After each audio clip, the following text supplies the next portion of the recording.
things you'd rather just keep under the rug. Those things end up in our subconscious. So there's a lot of feelings down there in that subconscious level, a lot of the being level.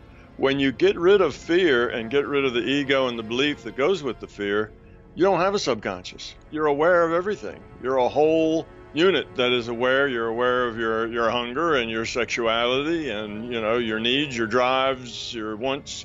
All of that is, you're aware of that. It's not hidden from your feelings, your emotions. None of that is hidden from you. So basically, the subconscious becomes something that's kind of a pathological result of the fear and the ego and beliefs that people have. So when we separate the intellect, which is what we, who we think we are, who we'd like to be, the way we think we should respond, from the feelings, which are exactly what we are. Nobody says, "Oh, I think I should be angry now." That doesn't happen.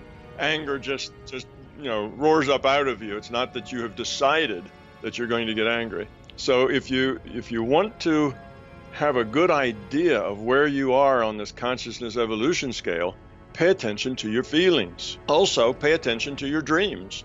Dreams are the same way. In your dreams, regular dreams that are not lucid, your intellect is not in charge. You're not thinking before you act. You're acting right out of the being level.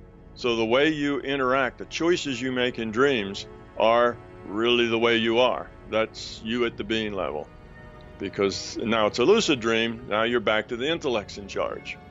But regular dreams are much like emotions in that sense. They come straight out of the being level.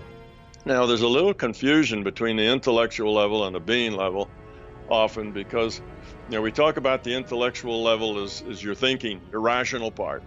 But that's not really true. When you get rid of fear and you have no ego and beliefs, you still can think. It's not like, your intellectual level, it's, making up stories and justifying everything, you let go of using it for that. It's no longer used to justify and to make up stories that make you feel better and so on. But you still have a cognitive function. You still have, the ability to think and analyze and weigh and consider and judge, and all those things are there. They're just lacking the ego and the fear. So at that point, you're thinking out of your being level as well.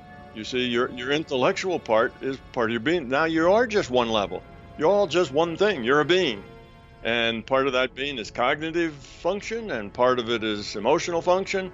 Part of it is instincts, the sexuality, the other things. That's all one whole being, and you're it